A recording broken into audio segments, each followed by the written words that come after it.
તો ચૂંટણી પહેલા મતદારોનું મિજાજ જાણવા માટે ઝી 24 કલાકની વોટ યાત્રા પહોંચી છે રાજકોટના ઢોકળિયામાં। ચૂંટણી અંગે શું કહે છે ઢોકળિયાના ગ્રામજનો, આવો સાંભળીએ।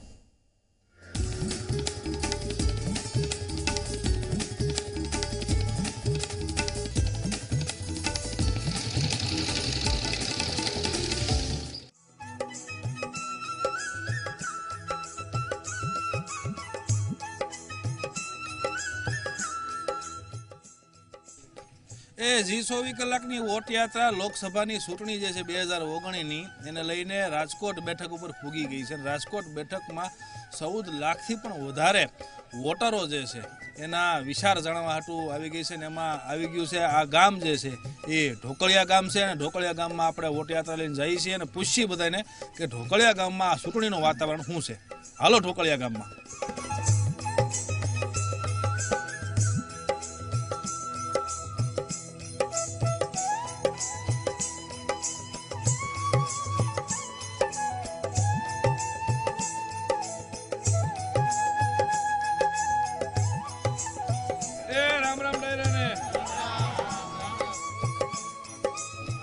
એ અલગ અલગ રંગોથી બનેલું એટલે રાજકોટ અને રંગીલો રાજકોટની લોકસભાની સીટની જે વાત કરવામાં આવે તો વોટ યાત્રા આ સીટ ઉપર આવી ગઈ છે અને આ સીટનું એક ગામ છે રાજકોટ પાસેનું ઢોકળિયા ગામ। આ ઢોકળિયા ગામની અંદર આ વોટ યાત્રા આવી પૂગી છે। સકડો અહીંયા જો પાદરમાં જો ઊભો રહ્યો અને ગામના લોકો જે છે અત્યારે ભેગા થઈ ગયા છે અને ગામના લોકો હારે આપણે વાત કરીશું કે આ વખતની ચૂંટણીનું વાતાવરણ જે છે અહીંયા કેવા પ્રકારનું છે, શું છે। સૌથી પહેલાં એક જુવાના ઊભા છે અને પૂછી, શું નામ તમારું ભાઈ? મહિપલભાઈ પટેલ। મહિપલભાઈ, ચૂંટણીનું વાતાવરણ લોકસભા 2019ની ચૂંટણી આવી ગઈ, થોડાક દિવસમાં તે આચારસંહિતાની જાહેરાત કરી દેવામાં આવશે, પક્ષો જાહેર કરી દે, ઉમેદવારો જાહેર થઈ જાય, કેવું વાતાવરણ છે ચૂંટણીનું આ વખત અહીંયા? ચૂંટણીનું વાતાવરણ તો છે પણ ખેડૂતની વાત કરવા કોઈ તૈયાર નથી। બધા ચૂંટણીના વચન દે છે કે જગતના તાત માટે આ કરશું। ગયા વર્ષે ફેન્સિંગની સબસિડી ચાલુ કરી હતી, આ વર્ષે બંધ કરી દીધી। આટલો ઢોરનો રોજ ભૂનનો બધાનો ત્રાસ છે તો એના માટે સબસિડી એમને ચાલુ રાખો ને ખાલી ખેડૂતની વાતો શું કરવા કરો છો? ગમે ત્યારે કોઈ પણ ચૂંટણી આવે, ચાહે લોકસભાની આવે, વિધાનસભાની ચૂંટણી આવે, કોઈ પણ ચૂંટણીમાં ખેડૂતની જ વાતો કરે છે બધા, પણ ખેડૂત માટે કોઈ કંઈ કરતું નથી।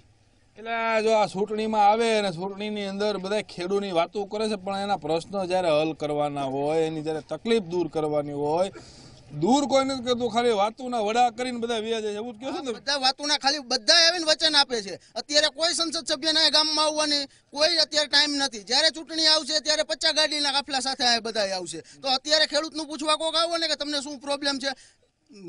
નાયબ મુખ્યમંત્રીએ જાહેરાત કરી કે 24 કલાક દુકાનો ખુલ્લી રહેશે, તો 24 કલાક વીજળી આપો ખેડૂતને તો ખેડૂતને સંતોષ થાય। 24 કલાક દુકાનો સિટીમાં ખુલ્લી રાખીને અહીંથી કઈ ગામડાવાળા સિટીમાં જવાના છે કોઈ નાસ્તો કરવા માટે? જો આ ગામડાની અંદર તમે લાઇટો આપો, ત્યાં 24 કલાક દુકાનની અંદર ખુલ્લી રાખવાની જરૂરિયાત પછી છે। સૌથી પહેલી જરૂરિયાત એ છે ખેડૂતને ખેતરની અંદર પાણી વારવા સારુંથી અને ખેતીનું ઉત્પાદન કરવા સારુંથી 24 કલાક લાઇટ મળવી જોઈએ। ત્યારે આ ગામનો ખેડૂત જે છે એ ચૂંટણીને લઈને હું વિચારી પૂછીએ, કાકા ખેડૂત જુઓ? ખેડૂત હજી હા। કેટલીક જમીન છે? 20 વીઘા। કેમ 20 જ વીઘા? 20 વીઘા હવે ભાગમાં આવે એ પ્રમાણે જ હોય ને। એટલે કેટલાક ભાગ પડ્યા? ભાગ જ ભાઈના હિસ્સે જે હતી જમીન આવી। જમીન મોટી થાય છે કે ટૂંકી થાય છે? ટૂંકી થતી જાય, ટુકડા થતા જાય છે। એટલે ભારે કરી દો, જમીન છે અહીંયા ટુકડા થતા જાય છે, ભાઈ ભાગ જેમ પડતા જાય એમ। હું આ ચૂંટણીમાં ખેડૂત શું વિચારે છે? ચૂંટણીનું વાતાવરણ ખેડૂત પર અસર કેવી છે? હાલની સરકાર ખેડૂત પર ધ્યાન નહીં આપે તો આ સરકાર મને નથી લાગતી આવતી 29માં જીતશે। એટલે ભારે કરી લ્યો, ધ્યાન નહીં આપે તો તકલીફ પડશે, તો શું કરવું જોઈએ? ધ્યાન શું આપવું જોઈએ? ખેતી વિશે ઢોરનો છે, રોજનો છે, બરોબર છે, પોષણ ભાવ નથી આપતા, બરોબર છે। ખેડૂત અત્યારે રોજ માર્કેટ યાર્ડમાંથી પાછા આવે છે। પોષણ ભાવ અને પાણી ને વીજળી મેઇન આ પ્રશ્ન છે, બરોબર છે। એ પ્રશ્નનો સરકાર કોઈ પણ આવે, કોંગ્રેસની આવે, ભાજપ, આમાં ધ્યાન આપશે, એ સરકાર શાસનમાં આવશે અને એમાં જ ધ્યાન આપશે ખેડૂત।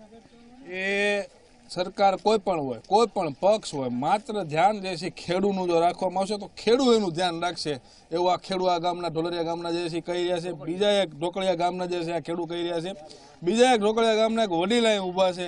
કાકા, હા બોલો સાહેબ, શું છે વાતાવરણ ચૂંટણીનું આ વખતે? વાતાવરણ તો તંગ દેખાય છે। એટલે કેમ તંગ? હવે એને કાંઈ ખેડૂતનું કરવું નથી અને ખેડૂત લક્ષી જાહેરાતો કર્યા રાખે બધી, અને ખેડૂત આમને આત્મહત્યા કરતા જાય તો હમણાં વાહે રહે કોણ અહીંયા? એટલે કેમ હું કામ આત્મહત્યા કરે પણ લેણા ક્યાં લેણા ભરવાનું વાતો કરે છે. હવે 31 તારીખે અમે જમા કરી દેવું તો 31 ની બીજી 31 વહી ગઈ, માથે હમણાં 15 આવી જાય. શું જમા કરવાના હતા? ઇનપુટની રકમ કેટલી હતી? એ કંઈક 6,802 હેક્ટરે હતી ને. એ જમા નથી કર્યા હજી કોઈને? દ્વારકા વાળો જાણે બાપુ, આમાં એ કાંઈ ફારે નથી કર્યું.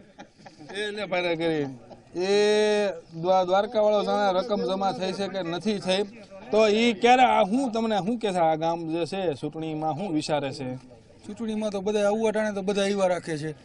અને અમારે અત્યારે ગ્રાન્ટુ તમે ગામમાં બધે દેખાડ્યું છે, ગ્રાન્ટુ બધે ચાલુ છે. 5 વર્ષ પહેલાંની ગ્રાન્ટુ હું જ ખુદ કરું છું. 5 વર્ષ પહેલાંની ગ્રાન્ટુ છે, હું સરપંચ બે એક હાથે કરી. આ ગામમાં સાંસદની ગ્રાન્ટ કેટલી આવેલી છે, કેટલી વાપરવાની બાકી છે, ક્યાં ક્યાં વાપરવાની જરૂર છે, શું લાગે તમને? સાંસદની ગ્રાન્ટ હજી હાલમાં જ આવી છે 2 લાખ રૂપિયાની. ઇલેક્ટ્રિક પોલ આપ્યા છે અત્યારે હું એ તમે દેખાઈ લેજો. અને બીજી અમારે જિલ્લા પંચાયતની ગ્રાન્ટો આવી છે પણ જૂના એસ્ટિમેટ પ્રમાણે. એમાં અમારું કોઈ રીતે અમે હાથે કામ કરીને ત્યારે અમારું ભેગું થાય છે, નકર ભેગું નથી થતું. એ આ ગ્રાન્ટમાં જે છે ને કાંઈ ભેગું થતું નથી. આમથી એક ભાભલા જે બેઠા પાદરમાં એ ક્યારના હાકલા પડકારા કરે, આપણે એને પૂછીએ કંઈક કે જો એ બોલે, જો કેમેરો એ બધું ફેર્યો હતો કે અમારું હું બોલે. કાકા ક્યારના હું હાકલા પડકારા કરો તમે? અરે બોલું હું કયો બોલો? અસત બહાર પાડી અને 3 મહિના થઈ ગયા, હજી કોઈ ઘાસચારાનો કે કોઈ નિયમ આવ્યો જ નથી, કાંઈ આપ્યું જ નથી અમને. કાકા આ તમે ગઢા થઈ ગયા, ઘણી દિવાળી ઘણી ચૂંટણીઓ કાઢી, કેવી ચૂંટણી પહેલાની અત્યારની ચૂંટણીઓ કેવી? અત્યારની સરકાર છે ને ફોલ અવાજ માગે છે ખેડૂતને. એ ફાયદા કરી જો ફોલ અવાજ માગે છે. કઈ રીતે ફસાવે છે કે તમને આ આપશું તે આપશું, આપતી નથી કાંઈ. અને પહેલાની ચૂંટણીઓ કેવી થઈ, હવે ચૂંટણીઓ કેવી થઈ ગઈ? અત્યારની ચૂંટણી કડક છે, પહેલાની ગઈઢા કરતા એમ થતી. આ આખા પ્રશ્નો જે છે અહીંયા અત્યારે વોટ યાત્રાની અંદર આપણને બધાએ જણાવ્યા.